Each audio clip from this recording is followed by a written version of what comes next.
edition of Untitled series. The Untitled series was created on the onset of the lockdown in the month of May 2020, using the VR space. The VR space allowed us to collaborate and experience the world in a whole new way. The series was an opportunity to move forward amidst pandemic and lockdown. And lo, we came back with new collaborations and intimate bonds with participants and the audience. Art practices in traditional understanding has been a great movement for shared experiences between artists and their communities. While it may be certainly be created in isolation, art's appreciation comes from its outreach with a wider audience and the emotional connect with the work's potency. Every Untitled exhibition is followed by a webinar conducted by educationalist Nikhil Purohit in conversation with the artist and the participants. The exhibition explores the interaction of artists with their everyday surroundings, the past memories, mathematics, the visual documentation by the artist as they experience isolation reflects upon the varied effects it had on different communities, both physically and psychologically. The inner dialogue of the artist as they act upon the witness of the mundane provides an analysis and morphosis of a social structure and existing society. So, guys, welcome everybody. Over to Meher. Hi everyone. Thank you for joining with us today, and I hope this goes great. I will just like to introduce Nikhil for all of us, and just a second. So yeah, Nikhil is a visual arts professional working in the field of humanities. He's actively contributed to the cultural exchanges through arts administration. He has studied painting as a core subject and pursued ancient Indian history to understand the socio-cultural fabric of ancient civilization. Nikhil works with organizations and individuals to document their art practice and engages with art education to nurture and promote artistic endeavors. He's based in Mumbai. His practice connects with him with the Mohile Parekh Center for Visual Arts, the Indian Contemporary Art Journal, Amity School of Fine Arts, and similar pedagogical platforms.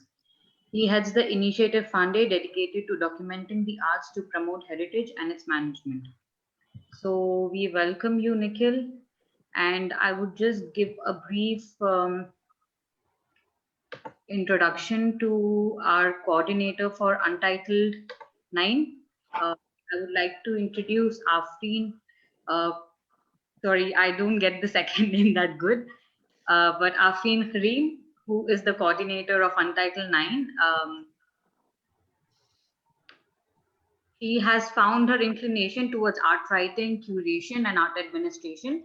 She is the founder of Northeast Arts Initiative, an online curated art platform for artists of Northeast India.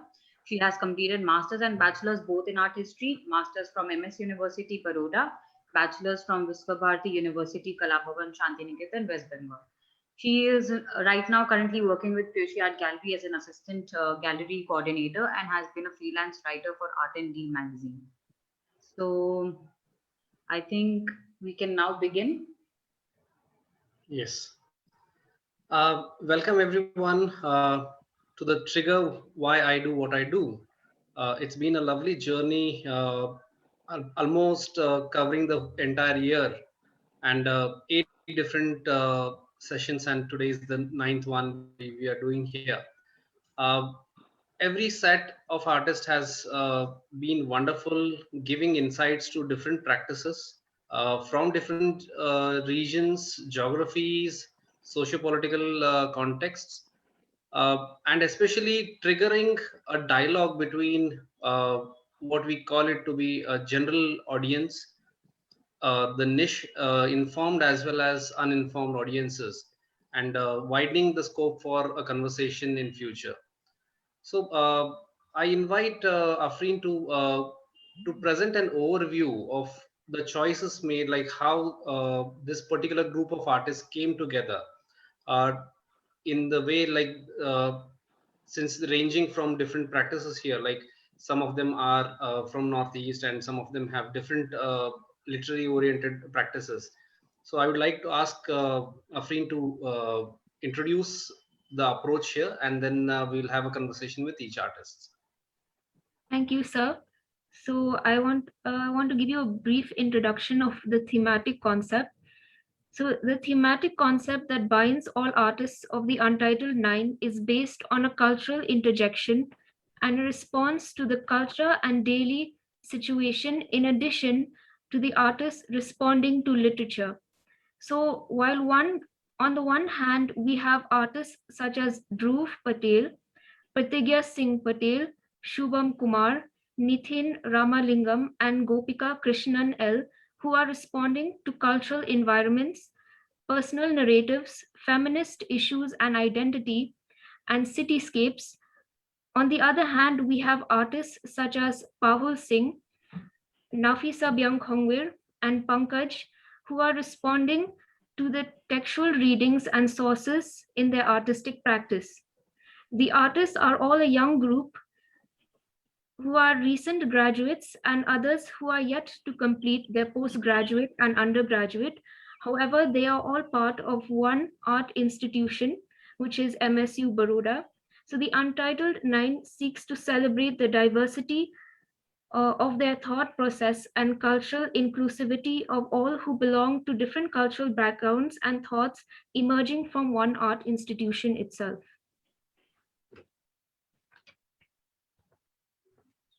Thank you, Afreen. To begin with the round of conversation here, I would like to quote a ghazal over here, like "Gulo mein rang bhare, wadino wahar chale, chale bhi aao ke gulshan ka karobar chale."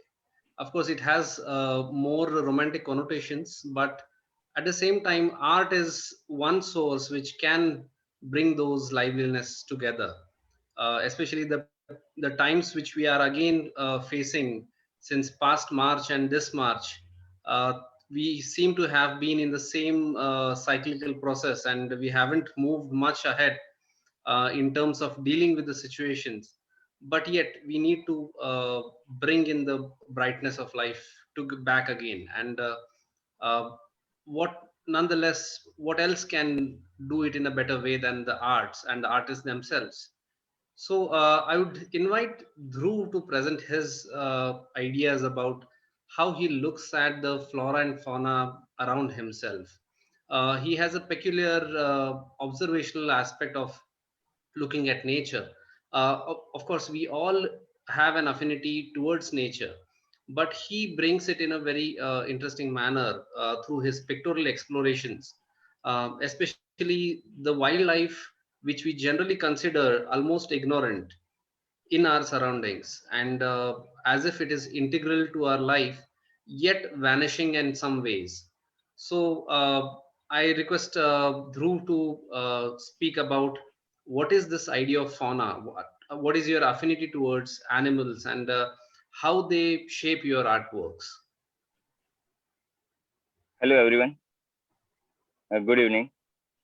Am I audible? Yes, Dhruv, please go on. Yes. मेरा नाम ध्रुव पटेल है और मैंने bachelors और masters MS university से किया है। तो मेरा इंटरेस्ट एनिमल पे शुरू से था, बट जब मैं फाइन आर्ट्स में आया तब सेकेंड ईयर में बैचलर्स के टाइम पे पहला एनिमल स्टडी का बैच हुआ, तो वहाँ से स्टार्ट हुआ मेरा इंटरेस्ट एनिमल्स पे। तो उसके बाद धीरे धीरे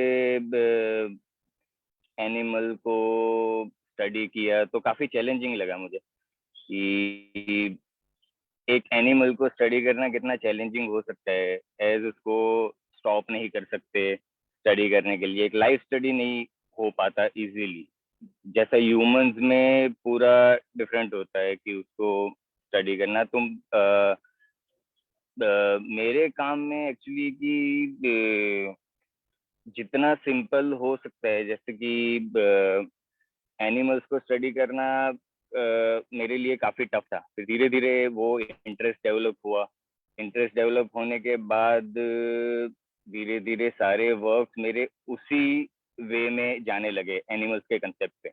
तो कभी कभी सीरियस टॉपिक्स पे, तो कभी कभी हैप्पी मोमेंट्स जो एनिमल्स के होते हैं, जो डे टू डे लाइफ में मैं दिखता रहता हूँ और जो ऑब्जर्व करता हूँ, जो रेफरेंसेस मेरे होते हैं वो डे टू डे लाइफ में होते हैं।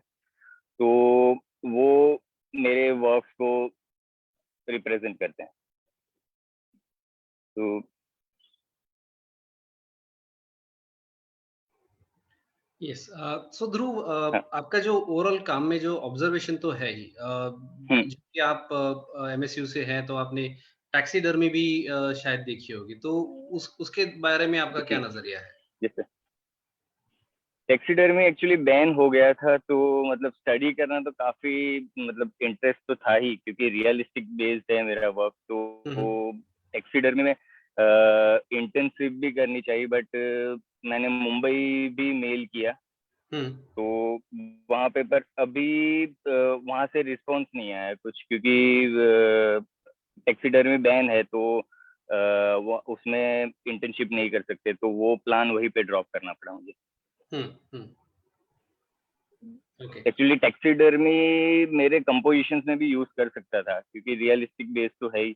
तो मॉडलिंग, और अभी मटेरियल से लेके सब कुछ क्ले मॉडलिंग तो कम कर दिया है, क्योंकि वो काफी लेंथी प्रोसेस होता है, तो वो नहीं करना चाहता मतलब। तो डार्क मीडियम में शुरू किया मैंने, जैसे नेचुरल वुडन चिप्स, तो उस पर कंस्ट्रक्टिव वर्क होने लगे धीरे धीरे। तो फॉर्म्स में तो इंटरेस्ट था ही, एनिमल फॉर्म्स में, तो वैसे फिर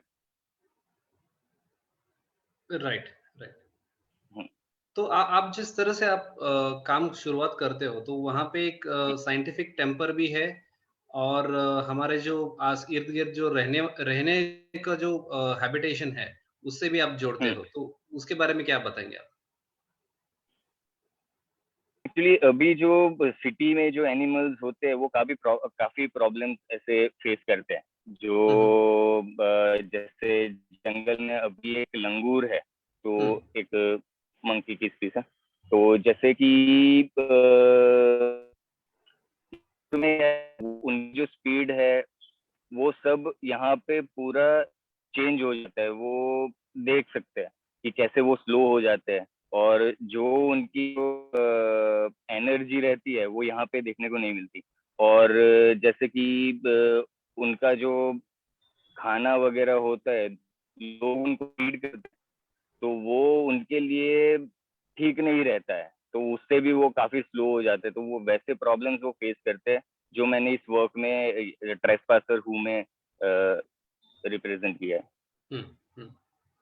राइट, या काफी कोइंसिडेंटली कल ही मैं जहाँ पे अभी सांगली में हूँ, तो एक चीता वहां से जंगल से, जंगली नहीं था वो, जो शुगर केन के जो फार्म्स है उसमें से निकल के फार्म्स में आया हुआ था।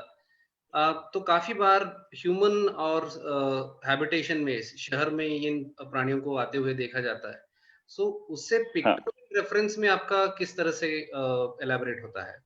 सो आप जिस तरह से अभी जो हम सामने काम देख रहे हैं, वहां पे लंगूर हैं, अलग अलग किस्म के बंदर, अलग अलग शहरों में अलग अलग तरीके से उनको महसूस किया जा सकता है, किस तरह से इंटरेक्शन महसूस किया होता जा है। सकता है। तो आपका ये घर घर और ये बंदर या लंगूर, इनसे आप पिक्टोरियली कैसे आप डील करते हो?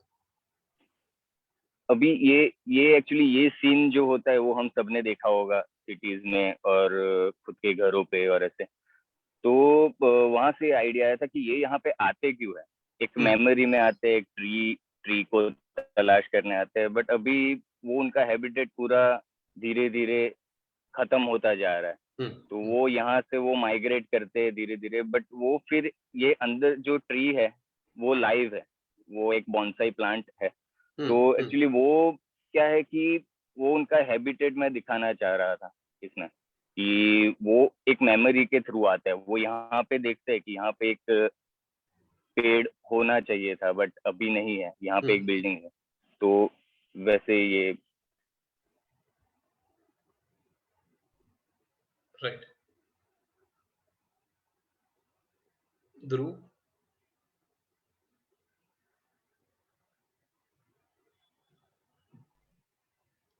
हेलो। यस ध्रुव, अब बीच में आपका आवाज निकल गया था।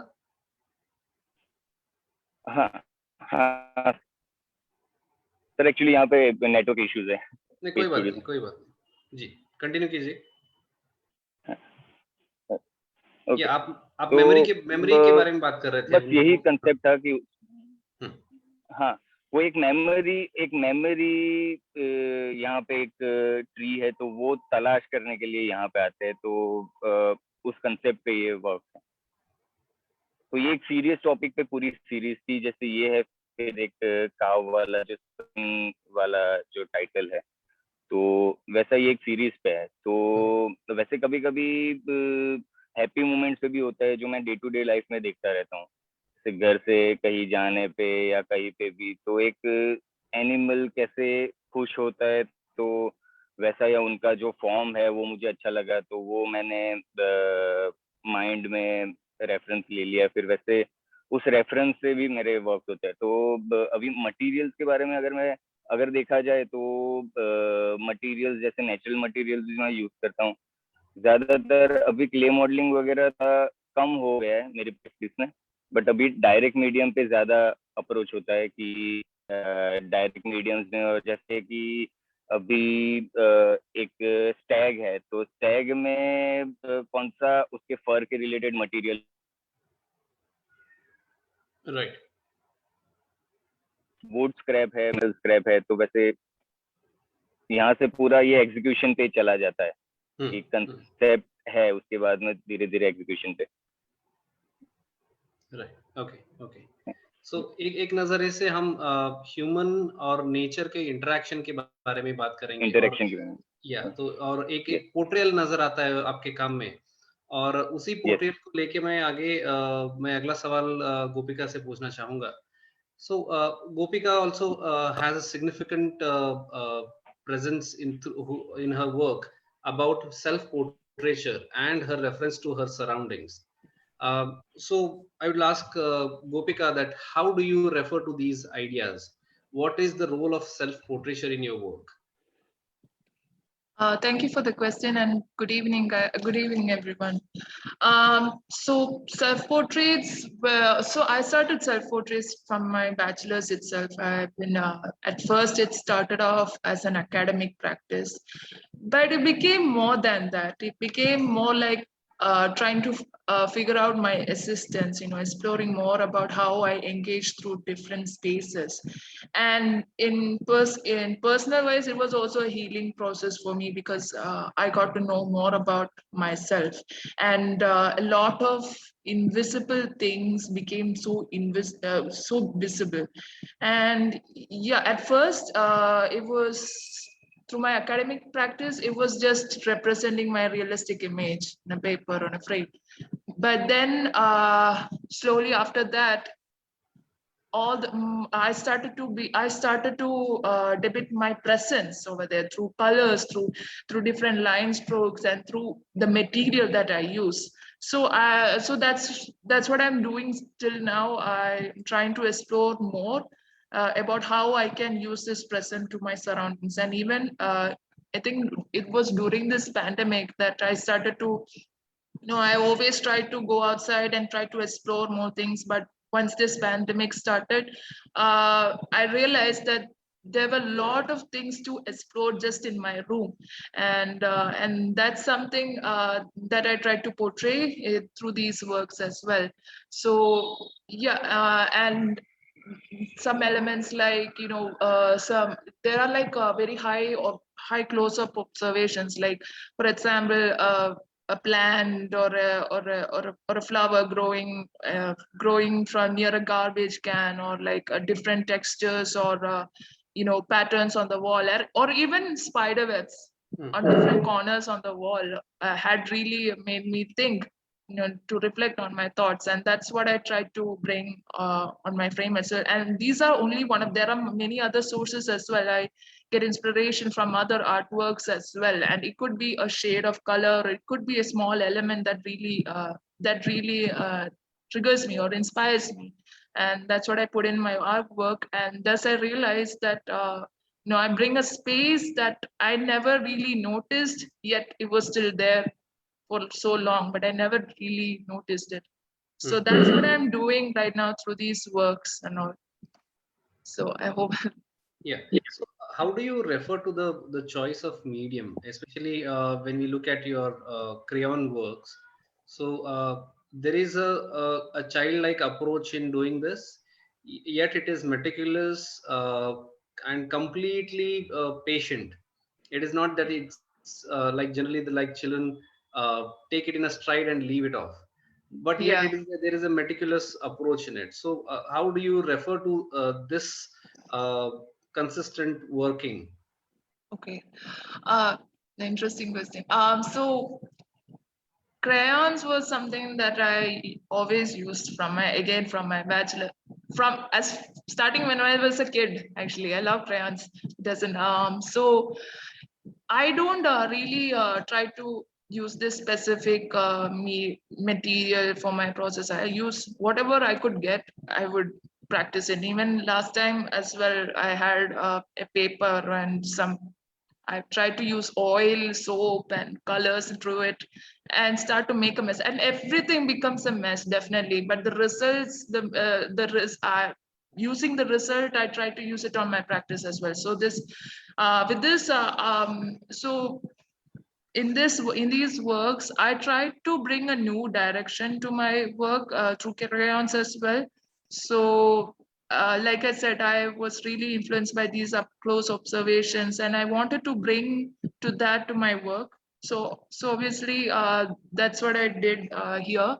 And there are some child strokes as well, but that's just the messed up part that I didn't use. But yeah, so these are I hope that answered the question. Yeah, it certainly does. But further, I would like to ask, like, uh, does it inform your regionality? Does it or affinity towards or watching Rangoli patterns also inform the pattern making in your work as well? So wherever I am, I think I usually, so in this work actually, so like I said before, I was influenced by looking at spider webs, okay, and how they use how they kind of balance their home in different corners, even though it looks very even though it's not comfortable, they make it comfortable, you know. So that was the idea that started and became and it becomes and it keeps on changing. And actually that first it was so first the title was like somewhere here or maybe here, and then it became spider web, and then it became, and tomorrow it will change, definitely it keeps on changing. And about the Rangoli patterns, I wherever I go, I mean, it doesn't matter which space or which place it is, as long as how I engage in this space as well. And how so yeah, how I engage with nature and how I try to bring them together in a frame, and that's what it matters to me. And the Rangoli pattern is something I really love, but I didn't have a specific in mind that oh, this was influenced by this. So it actually was influenced by the spider web and some kind of pattern to it, and then I realized, oh, it became a more of a spider web to me, you know. Uh, so that's my answer to this. Right, great. Thank you, Gopika. Thank you so much. Taking the thread of the childlike approach, a sense of innocence which continues in the illustrative pattern of Gopika. I'll ask my next question to Nafisa here, Nafisa Bian, uh, who has a very strong reference to children's illustrations, where she customizes different stories, narratives, where she belonged to. And then through those, she tries to weave new narratives. So, Nafisa, how would you refer to these narratives about what is this storytelling about? What is the connect with your geographical belonging?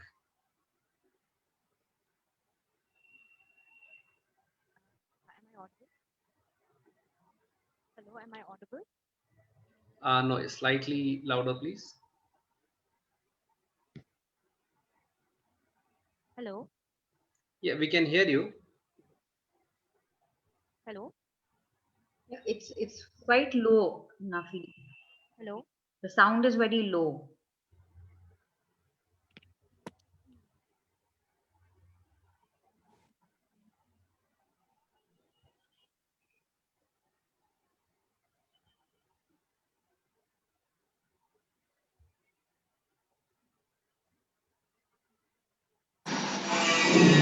Hello, Yes, we is can it hear you audible now. now?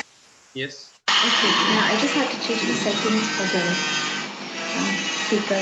Okay, so I will just, I had actually,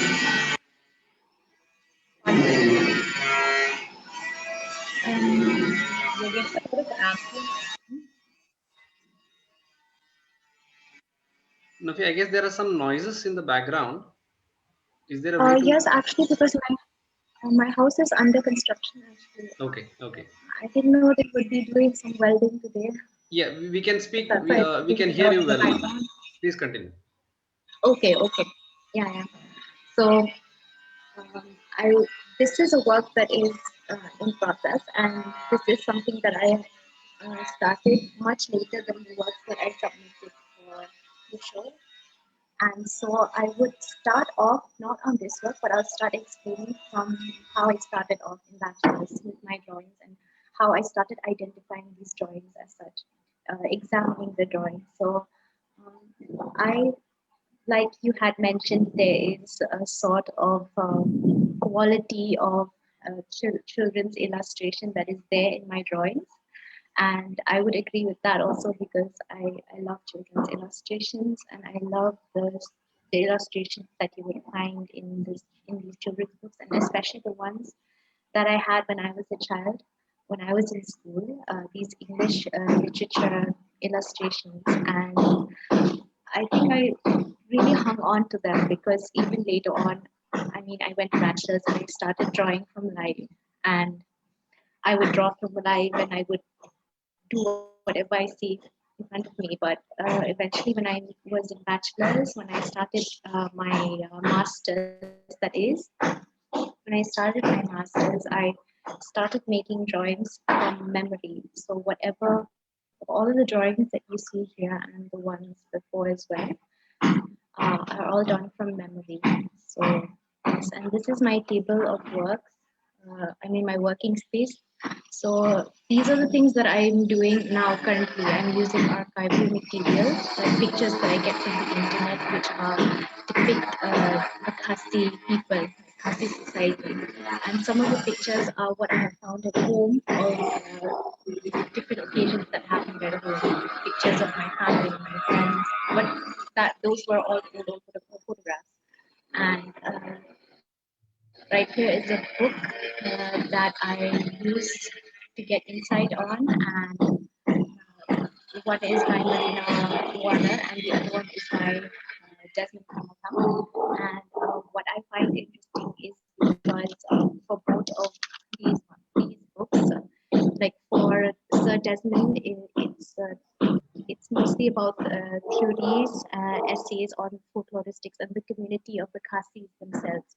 So it gives me a lot of insight about the people, the community. And Marina Warner, she is a writer, and she, through her writings, her essays, she weaves classical mythology, popular culture, and what is happening in and around us. What are they in the headlines? And she's combining all these things to give like an outline or criticism of both, like which are also unsettling at the same time, but also entertaining. So I find her work very inspiring.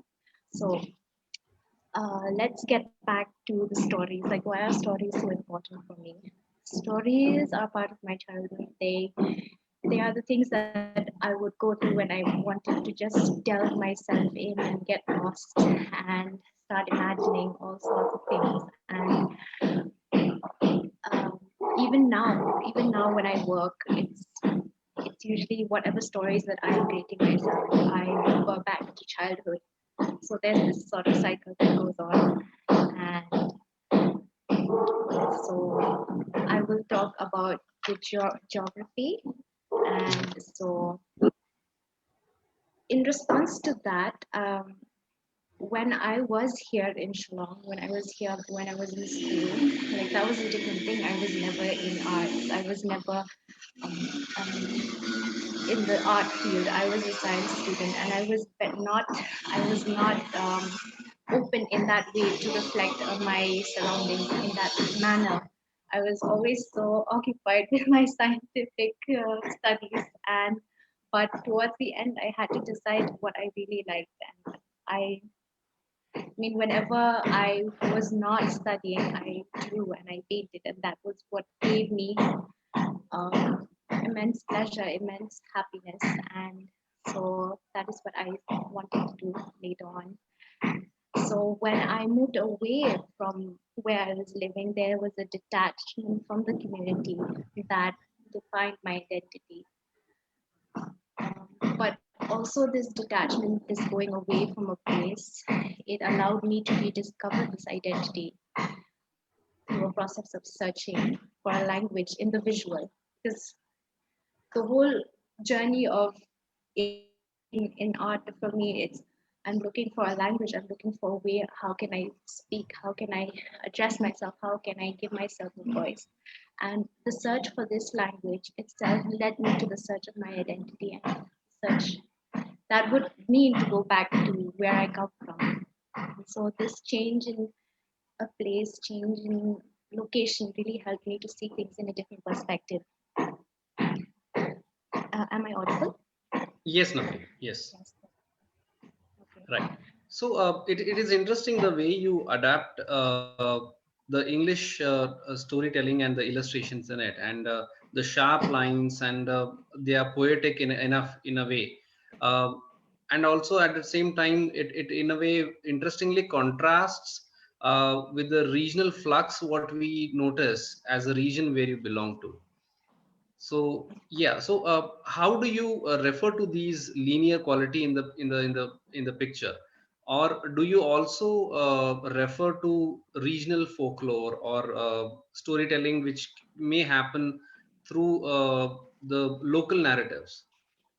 So actually, yes, I do refer to the local narratives because ever since I had moved back, a lot of the stories that we have been learning when we were children here are about the folk stories, about the folk myths, and even though they are, you could say, like as quoted myth, they have a lot in them because once I moved back here, I mean, those were the things which I was so interested in. I was so wide-eyed about it. I just wanted to go back to those books and reread them in a different light, in my new acquired knowledge of knowing that I had this freedom to read them in a different way and it new things into these stories. So Yeah. yeah. Is there any particular story or a part of it you'd like to highlight in this case? Okay, so actually, I'll just talk a bit more about childhood so that I can then relate to these works. So, what is my idea of childhood? I mean, childhood as something innocent, as something fragile, as something that is kept away back in our mind, something that we take out every now and then, like a case where we open and then we search through it. But anything that is memorable, like childhood itself, it is memorable because maybe it's sweet, or maybe it's something that is terrifying, or maybe it's something that is unexplainable. So certain feelings cannot even be associated with certain things. And if things are memorable, things are there in our past, it's also a part of our childhood. And so reflecting on that is how I reached to examining my works in this way, and then incorporating different stories and weaving in things that, like suppose you were saying about the illustrations and how they are reminiscent of British illustrations. So um, yes, Right. Right. it's like Yeah, so the image what we are looking at. So can you elaborate on the medium and how you go along with making it, like what you call to be cold porcelain? Can you describe the process of using both a child carrying a child and the reference of the medium here? so the child can share. So this medium, it's something that I made by myself. I made it home. I just wanted to try out a new medium. I mean, not that I got bored with drawing, it's just sometimes you do feel that you need to branch out a bit more. And there was a sort of need in me saying that, okay, I need to make something different. I need to see it in a different form. I needed to see my figures in a different form, not just in the lines on the paper, but where I can touch it and I can feel it. So I started making this new clay out of just homemade appliances, things that you find at home, ingredients in the kitchen. And it's actually a self-drying clay. And I made it with cornstarch, glue, with some sort of preservatives like acetic acid, and you have cornstarch to glue, and then you have oil, just to help with the clay and molding it. It was like a whole it was a very enjoyable process, even though it was time consuming because it's not the usual clay that you have. It takes a lot of time to get used to it. And then that's when I made the figure. I always start with a body part, like a certain body part. So in this figure, I started with the head, and I started with the head, then I started doing the arms, and then the torso, and then the legs, and then like after that, I made the cloth separately, and I folded it on the figure. And even this child behind the child, the one that's being carried, I also made it separately, and then I assembled all the parts together after they were all made. Yes, and so also with this story of a child holding a child, it's like a commentary on it's a comment on the social structure and what is the social reality of my state at the moment. Always remember, it's normal to find a child as young as 12 or 13 carrying a child. And I mean, yeah, and it's a child. Great. Yeah. Thank you, Nafi. Speaking of child, the social structures, what we speak of, as humans, we are always in conflict with three types of powers. What we can speak of is one is with the self, the other humans, and the society. While we look at these three powers simultaneously, I'll direct my next question towards Nitin, who is with us, where he speaks about alienation of characters, individuals from a certain setting. So I would like to ask Nitin about what is this idea of alienation? Is it a pictorial alienation, or is it a socio-cultural alienation you speak about? And how do you associate through your representations? Hello, everyone. I hope I'm audible enough. Yes, Nitin, please go ahead. Yeah. So, like basically in the sense, as I had already told you, I started with just observational drawings, which then led to a way in which, I started sensing that my images are expressing a sense of alienation. And this alienation is a socio-cultural alienation. So, yeah. So, and that is expressed, like if you see my images, that is expressed through the language in which they are rendered and how it is presented. So, and this sort of a language, you can refer it back to the German expressionists or even the later artists who, used this sort of a language to depict or represent. Okay. Yeah. Right. So, like, how do these characters? Where are these characters sourced from? Like, are they neighborhood people? Are they portraits of certain type? So, who are they? So, generally, the model for these works are just my friends. But then, when I start repeatedly working on it, it becomes a kind of figure which does not represent just one person. It can be associated this for example, this work can be a self-portrait also. This I intend to be a self-portrait only, but again it can be related to as any other as some other person by the viewer. So it kind of becomes more generalized, not completely generalized, But it is not specifically the character of one person. It's not a portraiture of just one specific individual. It is anybody who feels that way, or it's like that. Okay. Okay. Yes. Anything in particular about the diagram, like markings you have done in the work? Like there are notations on throughout the surface. Yeah. So what is that about? So that was basically just to convert that drawing into a aquatype. But then later I found it interesting how it is kind of like I'm marking how the image can be made.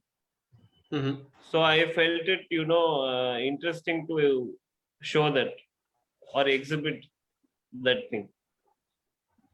Right. Yeah. Okay. Nice. Thank you, Nitin. Yeah. We have two more artists, Pahul Singh and and Pankaj Sharma, who could not join us due to some technical reasons. I would request Afreen to elaborate on work of Pahul, and then we can continue with Pankaj. Yes, so regarding Pahul Singh, so she is an artist who is currently still studying in Maharaja Sayaji Rao University, and her works reflect and negotiate with the concept of a lost language, or what she calls has her native language, and as a consequence of cultural displacement. Language thus plays a vital role in her artistic perception, and it draws on her inquiries about her cultural heritage. Language that she deploys is the Guru Mukhi acts, and it acts as a geopolitical specificity or a sign of her cultural heritage and identity. The text also acts as a sign of anti-partition owing to the loss of the literature of the Punjabis. So her use of children's textbooks and grotesque imagery seeks to create a dialogue that highlights the issue of identity, which can be reclaimed by using language. Yes. Thank you, Afreen, for that. Can you see the works of Pankaj? Yes. Again, belonging to the Northeast part, I guess. The way he works with the virtual maps, I find that very intriguing. And we always know about how Google keeps on changing certain areas, and it itself becomes a zone of conflict, like how Google Maps erode or over supersede or overlap certain regional borders with sharing of different international borders together. That itself becomes a conflictable idea.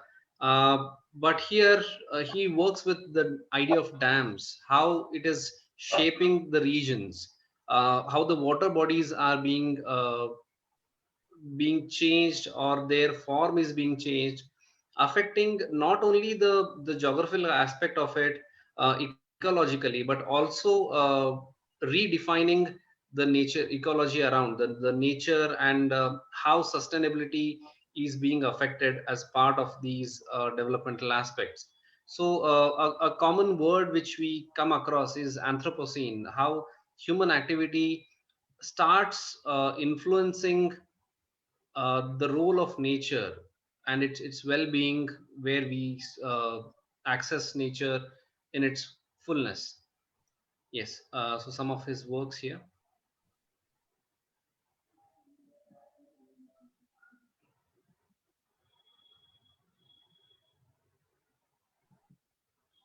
Right.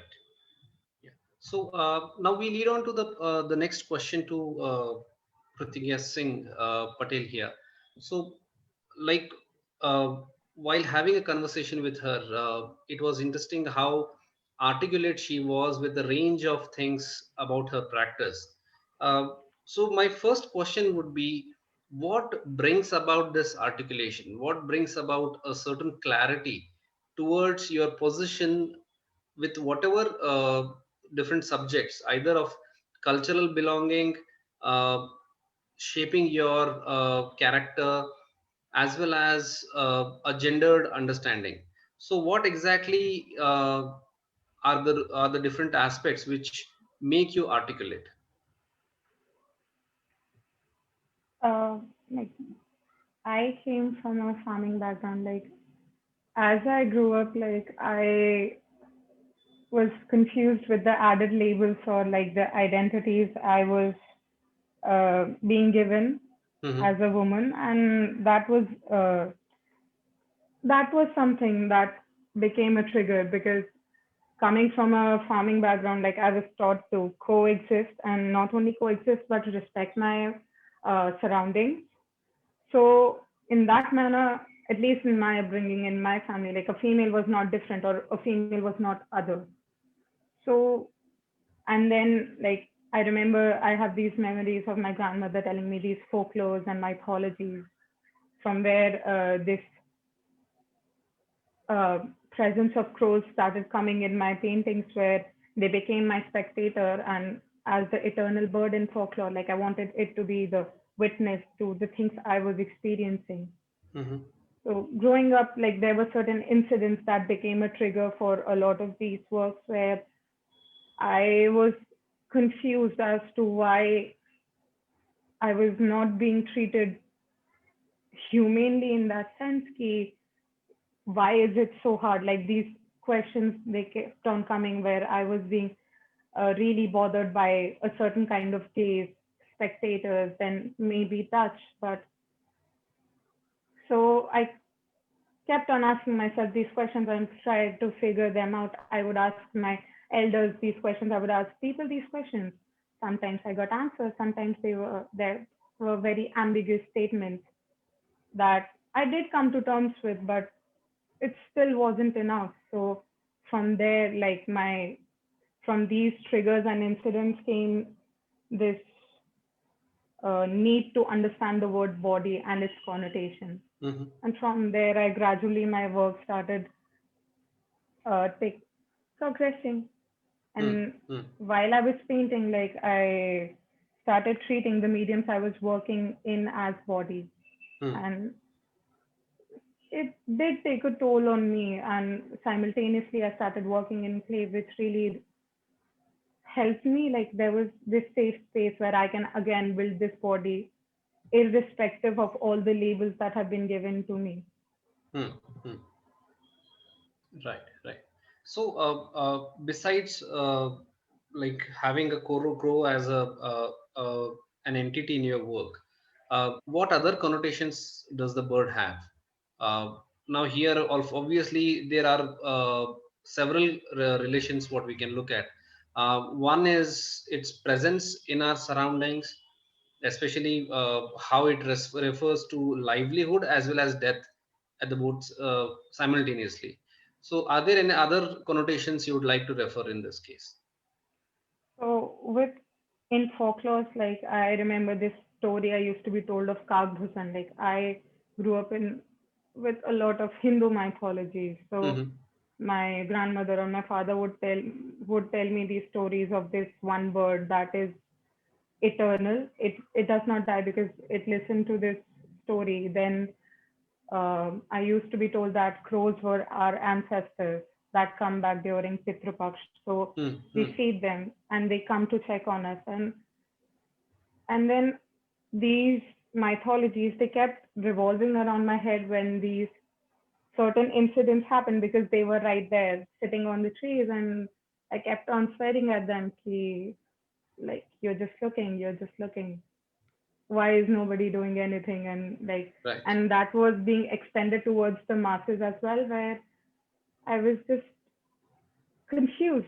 Maybe as a kid or as a woman, I would have done something because in places where I could, I did. So it was strange where this immobility was coming. Like, what are the wings for if they're not being used? Like, what are you doing as adult or as a human being standing there. Right. Great. Thank you, Pratigya, for the response. I will leave my next Thank you, question sir. to Shubham Kumar with us. Shubham again has a very close observational references to his surrounding. So Shubham, what are these references you're looking at in terms of uh, where you are living right now? There are direct and indirect observations. We always come in conflict with the ideas of real estate, the ownership of land. So how do you refer to these ideas? And in any given case, different cultural evolutions are simultaneously happening, even with a certain remorse or a certain morbidity. Culture keeps on evolving in different niche areas. So, how do you refer to these ideas of ownership and land as a generalized thought? So, am I audible, Nikhil? Yes, Shubham, please go on. Okay, okay. So, I'll clear a few things. The works, like these works, these are from my, like, I have done in 2016, 17, I think, in my third year. So, these works were based, like, the images are from Baroda, the area which I every day, like, almost we used to spend 2 to 4 hours in those areas, and that has a very different kind of impact on me. Like the kind of the area is very much you can say very hustling, and every time lit people, like students mainly, used to stay around those areas, and also the people from Baroda used to just come and chill in their leisure time, like maybe around 5 to 10 or 9. So, and I used to, like, I was getting bombarded with these balloons, teddy bears in that very particular area, and people coming, and like that was the only place I was experiencing for them to just come and have a leisure time and feel free. But that was a, for me, it was a literally a chaos kind of thing, very chaotic and busy. So, and I was relating to my childhood, like in a, at a point of time, I never had, like, we never were allowed to expose with balloons and teddies and those kind of things. So from there only, I just like tripped a bit, and I did these two works. Now, like after these works, I totally shifted to the images which I used to bring from my village and my hometown in Gaya in Bihar. And so, as you asked about ownership and land, so those the particular images which I choose to paint, it has very a kind of for me or for my family or my brothers, like cousin sisters and cousin brothers, or my uncle and aunt, for them it must not be very much for them it's just their personal space and their familial space. But I think it has a lot of this local history attached to it, which has shaped the politics and economical what the word should be used, like it has shaped the economical system also for the community and society, and for my family also. So I see my hometown as my and it's not only that, you also have a lot of countering points and confrontations with the kind of mindset your family and your community goes with. So in all those point of time, and in all those time when you try to memorize it, or when sometime you just get into those kind of thoughts, like these places are the these places and these scenes are the most reoccurring images or visuals which comes into my mind. So from there and this is also the same thing with these images also, which are going to be the part of the exhibition. So this is how images come to my work, and yeah. Thank you, Shubham, for that elaborate response.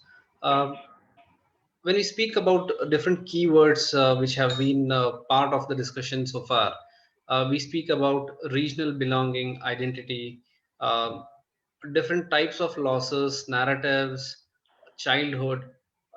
This kind of reminds me of art historian Amrita Gupta Singh here, who belongs to originally to Shillong, and then due to uh, the conflicts between the local community of Khasis and the so-called Bhadralok conflict, they had to move out of the scenario. And whenever we have a conversation about her native belonging, her upbringing in her childhood, there are both set of emotions which she refers to, and it becomes, though I'm not an authority in this case, but it becomes a very complex scenario, whether you can associate in a poetic manner. Do you associate in only a dry and conflicting manner, or are there possibilities of new aesthetics coming out of this zone?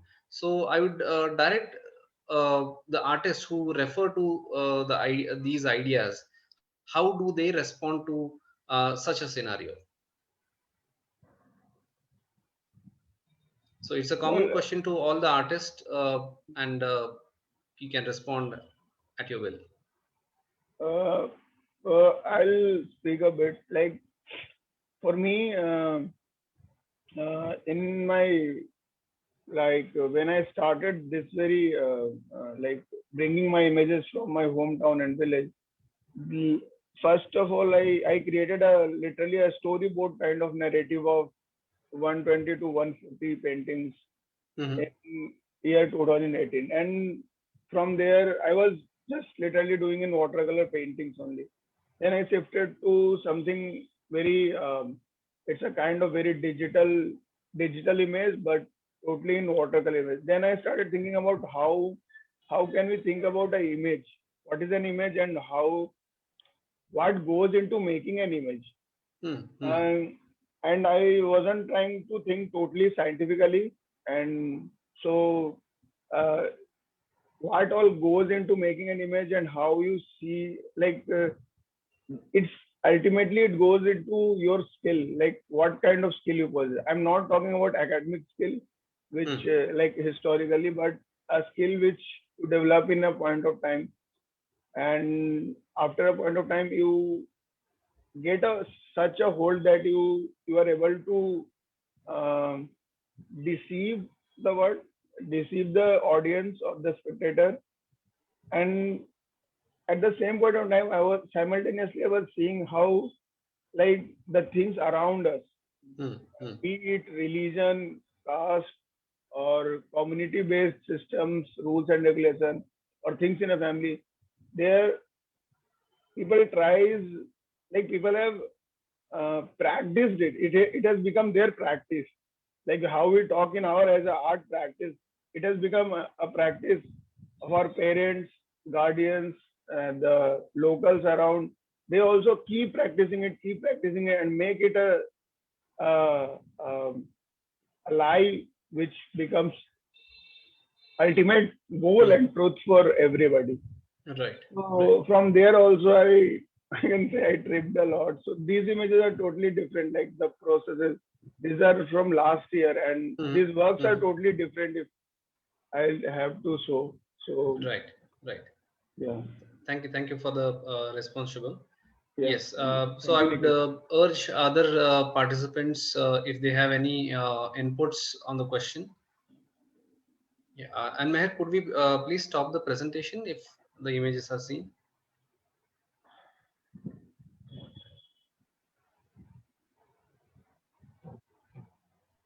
There are some questions I think the audience has.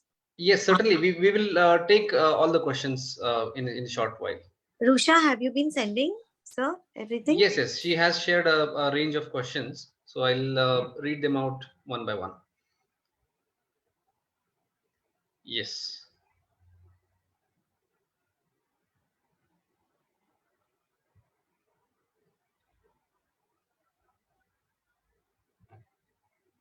Okay, so yeah, if there are no further inputs, I will take the questions from the messages here.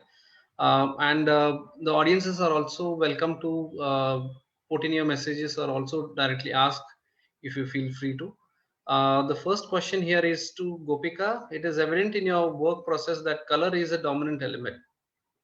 Does the use of color in such a manner reflect a psychological condition and thought as a sigh of subconscious sublimation?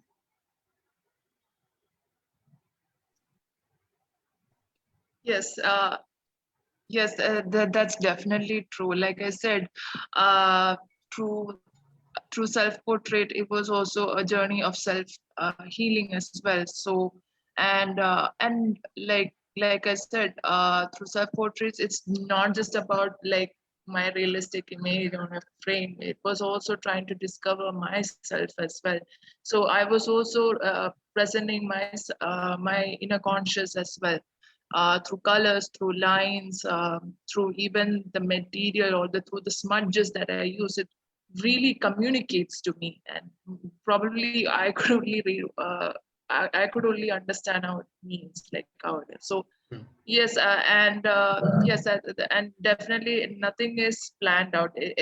There's nothing, there's no pre-plan and everything. I go with the flow as well, and that's when I realize, what I'm feeling or what mood I am and what's going on around my surroundings and also myself, as well. Probably it could be the past, it could be the future, or it could be an idea of what, or it could be the space that I'm engaging with, the space that I am within.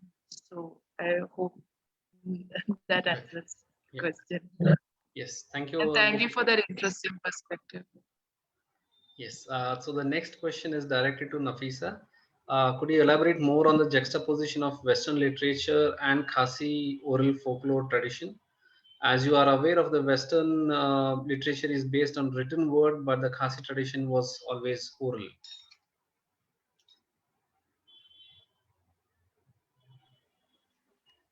Yeah, so to answer to that question, yes, the Khasi language in itself has always, from before the British missionaries came to Meghalaya, it was always, and after they came, it changed because they focused on the text. Nafisa, we are not. Yeah, if you can hold the mic closer, we can hear. Yeah. So yeah, in regards to that, I think maybe you could show the slide with my work, and I can sort of try and explain it. I think one of the slides, it showed my work having.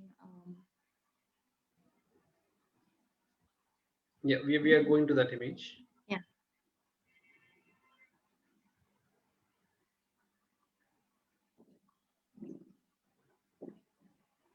Yeah, yeah.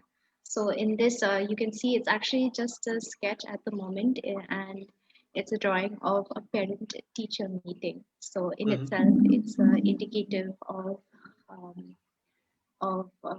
that drawn towards this English orientation.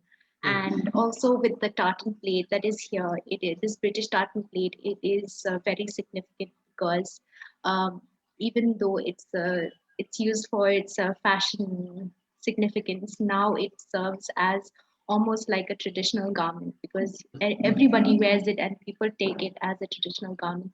So in a way, you can see the remnants of this British colonialism still creeping in and still staying on and defining not only like language, not only through stories, but also through visuals in this way. So I hope, and these pictures are what I got from the internet, typing in Khasi people, and this is what I get. So yeah, I hope it answers the question. Right, right. There is an addition to that point here, like the red crimson which you use, Yes. yeah, which you have used, does or have some serious connotation which you don't want to speak explicitly. So, is there anything that there is an iconography which you are kind of layering it in your work, or is there a choice of such layering in your work? So I think red because um, it's mostly the color which you find in most of the tartany plates. Red is always the distinct color that's there. And also because maybe it sort of shouts out from the paper, because most of the drawings that I make are very subtle and tonal, and the red sort of just shouts out. And for this one, for instance, this work is part of a series and 3 parts of it. And as it says, Tommy has a little lamb, has plays a bit on the Mary had a little lamb. So Tommy is word to word mouth that is used. It was used back in the day for British soldiers who would creep up in the night on women who go out of the house to throw their garbage, and you would find them like raped or maybe molested or mistreated in some way. And so this is just a little bit play on the rhyme. Right. Mary had a little lamb. Tommy has signifying the continuation of this, not only being in the past but something that happens in the present as well. Right, right. Thank you, Nafisa. The next question is directed to Nitin. Is it about the very idea of alienation you speak? Is it also has to do with how the German artists were also segregated in some ways? So, are there any art historical connotations towards the choice of the term or the concept here? No, actually, the way of drawing came more naturally. I did not plan it to come in this way. And regarding the segregation of German artists themselves, I'm actually not aware of that. So I got to know about it only now, as you had told me. Right. So it is basically I'm trying to represent my own experience of social issues, or what I objectively understand in my own context. Okay. Okay. Thank you, Nitin. The next comment is towards Pratigya. I realize we are all sponges in reality, but when you use these symbols or stories in your recent work, is it because you have more to ponder because of pandemic, or you are able to magnify your thoughts? Would your works be different if things were normal? So again, yeah, so the very idea, like whenever we are in a war, so or a situation what we speak about, so if the situations weren't there, so what would be the response of an artist in that situation? So yes, so how would you respond to that, Pratigya? So these paintings, they are from 2018. Like that's when I made them. But my works during pandemic, they did shift to a lot of, again, questions, and I started painting them. But I wish the situation was different. But as a woman, like if you step out, there is an edge to you. Like there is this constant how should I phrase that? But like I have to be on edge, or like I have to be aware of my surroundings. Also, as an artist, like it did made me look at things in a different manner. Like I wanted to look at things, like I wanted to sit around more. But will that be possible as a woman? So time and space became this very alienated concept where like, yes, maybe I could if I have people around me, but let's see if I'm able to sit alone. So with lockdown, like I painted a lot of landscapes, and again, like these stories came again, these memories came back where I started questioning them, then my acceptance towards it. But I'm unsure if things would really change in that sense. Like maybe I am still seeking that space. That's why I'm creating these vessels and forms where I'm trying to create that safe space. Hopefully things are different, but until they're not, I will be creating these forms because these forms have been made way before me, like by other artists as well. But I still felt the need that I have to create them again. So Right, right.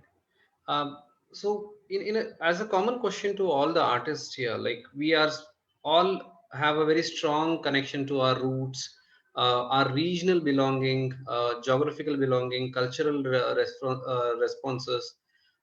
So the word which we can use is a locale of some sort, right? So region specificity is a common element in all of your works. So I would like to ask you the question of your audiences. Of course, to an artist, the world is the audience, and there can be multiplicity in that.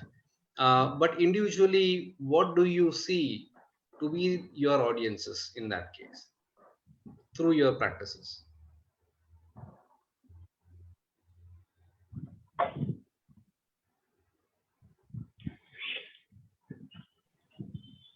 So just to put in simple words, who is your viewer? who is my viewer? I think people who want to maybe find that solace that they're not alone, perhaps that, because the moment we start labeling things and, like everybody is divided, like the moment you're born, these labels are added. So like this bifurcation keeps happening. So maybe we're just trying to find similarities or, trying to find people like us or just not feel alone in that sense. Yes, yeah, other artists, the platform is open for all of you. And also the audience members, feel free to share your thoughts.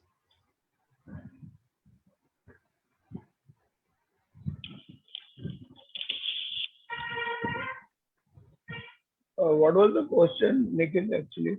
Yeah, so to put it in simple words, who is your viewer based upon your practice? For me, like I spend a lot of time with my work, so I become not it becomes like for me it has become how to say, मतलब मैं सबसे पहला audience होना ही पड़ता है मेरे को. Right. And I'm not just saying because out of convenience, but it does happen like that.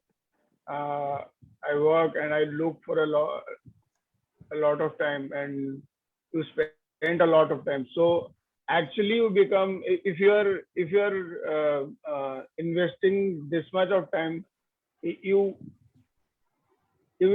definitely are going to become the audience of your work. And it is going to be in the direction. And I know there are a lot of artists that think about audience, they work according to audience also. But for me, I become my audience first. And after that, my friends become the first audience with whom I interact. Because even though I don't have much experience of how audience takes work, like I just passed out master like last year only, so I don't know much about how audience responds and how they are going to respond. So for me, this is okay. Yes, Gopika, Dhruv. Yes. Well, first, I'm myself the viewer, first of all. Then only my family comes in and my whole friends and the other audience comes in as well. So I try to, what I like is like how the viewers, give their idea what they think, and definitely it definitely helps me as well, like oh, that's an interesting, like when you sir talked about the Rangoli pattern, I was like, oh, That's interesting, and it's fun in that sense. Like I have fun. I really do have fun in it. But first, yes, I'm the viewer, and then the next day the view changes, of course. Like the next day would be a complete different thought, and the next day it comes in, and it's fun, to have to explore a lot of thoughts and ideas in different spaces and all, and with strangers. I love it with when it's completely when there's a person who doesn't know you personally, and when a complete stranger just look at the work, like that's much more fun, I guess. I like the fun part of it. Great. So yeah. Yes. May I answer? Yes, please. So, like Gopika said, it's always nice and interesting to have a view and a response to the work from wherever it may come from, because you never know what response you'll get, and it can always be surprising. And but also, I would really want to know how it would be like if I was to address and show my work to my community itself. How would they read it? How would they respond to it? Because it is something that is regional specific. It's about the narrative space. It's about things that go on here. So, in sooner or later, I would want that to happen. I would want to showcase it here to the people. There are lots of Nafi, we have lost your voice. Okay, there are lots of artists from Shillong as well who are working here, and I think it's really important to communicate and to interact with them. And so I hope that in the near future I'll be able to showcase my works to them and have conversations with them and see how they respond to my set of works and how I see things around me. So that's my answer. Thank you. Great. Yes. Yes. Anyone else would like to respond? Yeah. May I answer? Yes, Nitin, please. Yeah. So I think for me, I would look for any person who would respond visually, who are sensitive visually. I think they would be able to enter my work. Because I feel, visual language is something which can be understood by, people not, restricted by their, just by their region or class and things like that.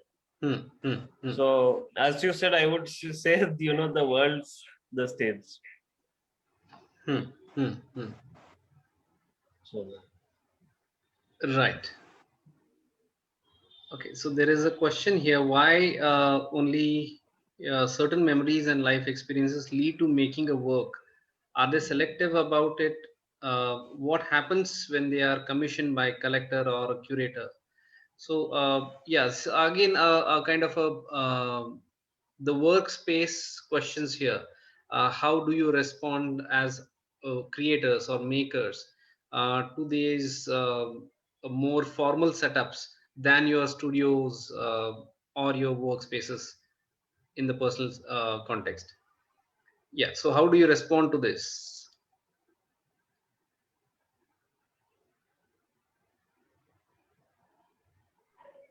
So could you repeat that question? Yeah, the question is why only certain memories and life experiences lead to making a work?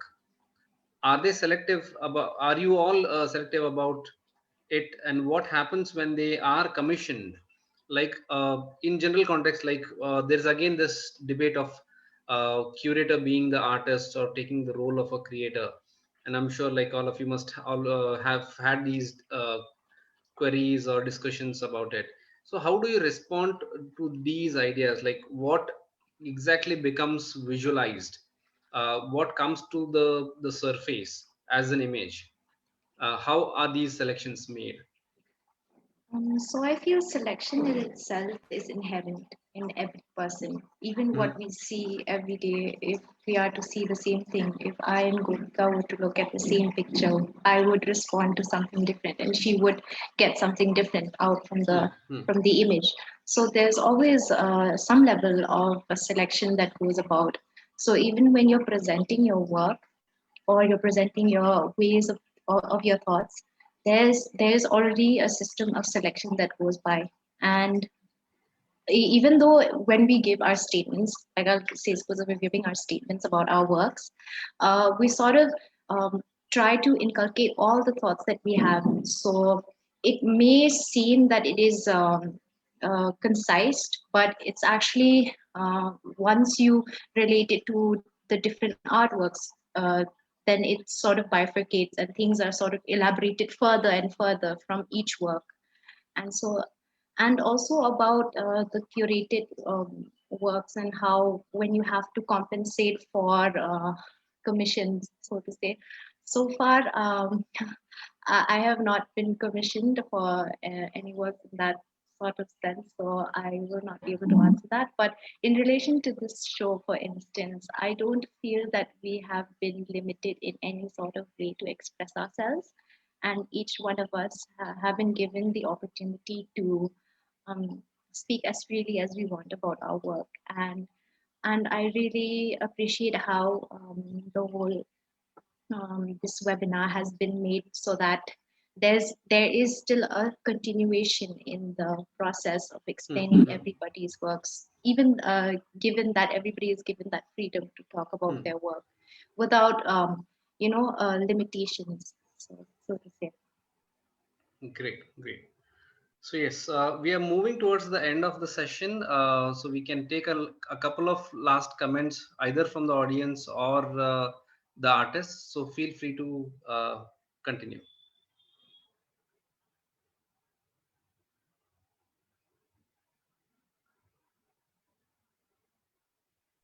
Yes, in fact, I would like insist Afreen to make the ending comments over here, like how there are different ideas which have been tabled today, like with this set of artists. Of course, the questions are not new or they are not something altogether different, but they are the questions which bog every artist in a different scenarios, different contexts. So, how would you sum up the conversation today? Please unmute yourself.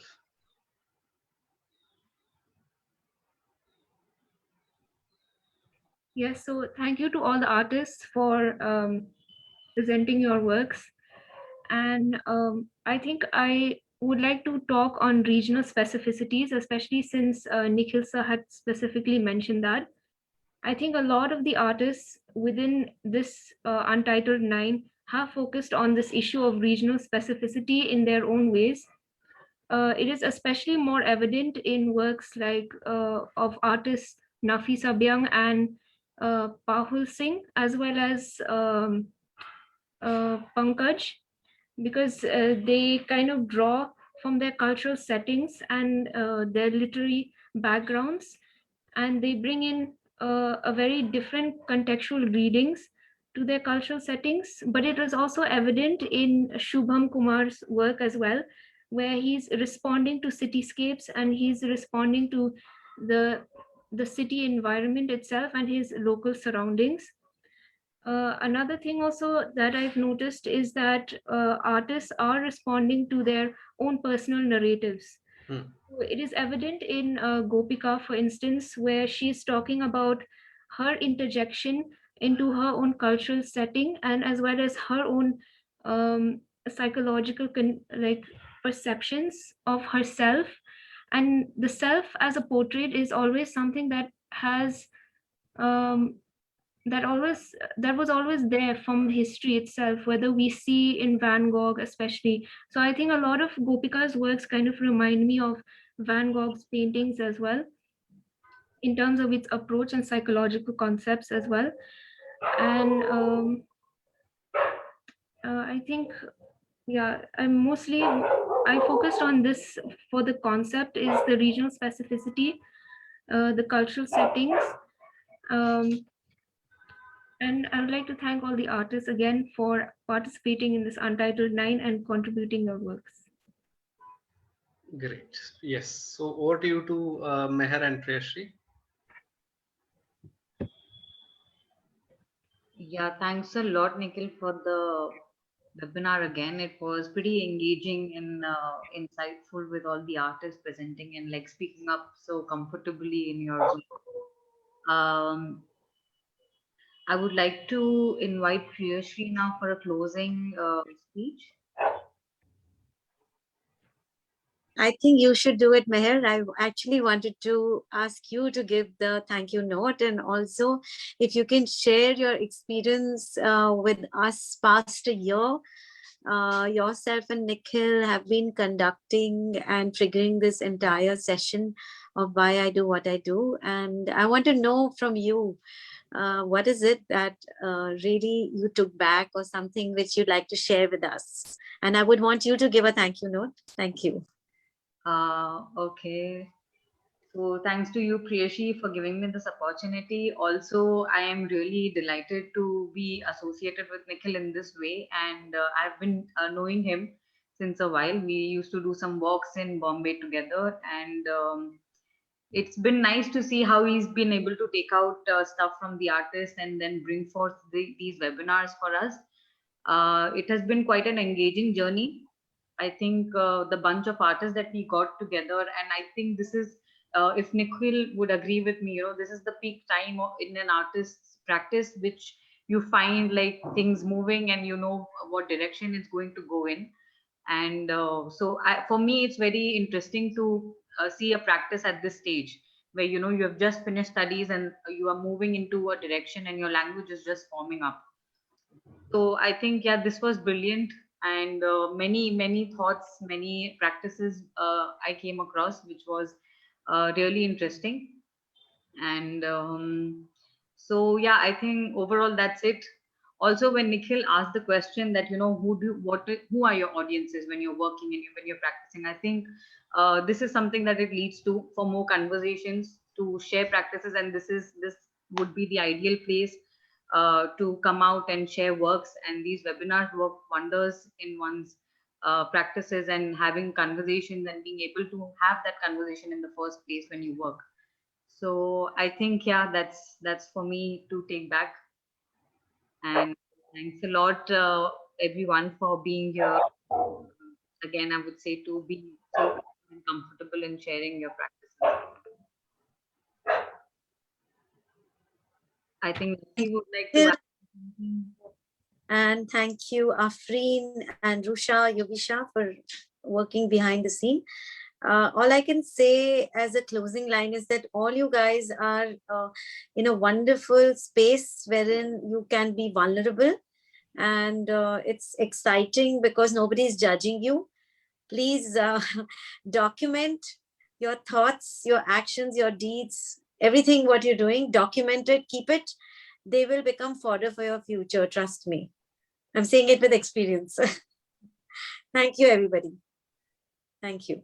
We also like to thank Priyashi ma'am for giving us this opportunity, for all the artists as well who had participated, and because this event would have not been possible if it wasn't for Priyashi ma'am. So thank you so much for that.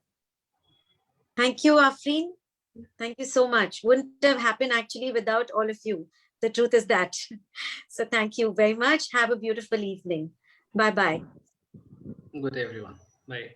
Bye, Nikhil. Thank you. Bye. Thank you, everyone, for coming. Thank you, everyone. Thank you.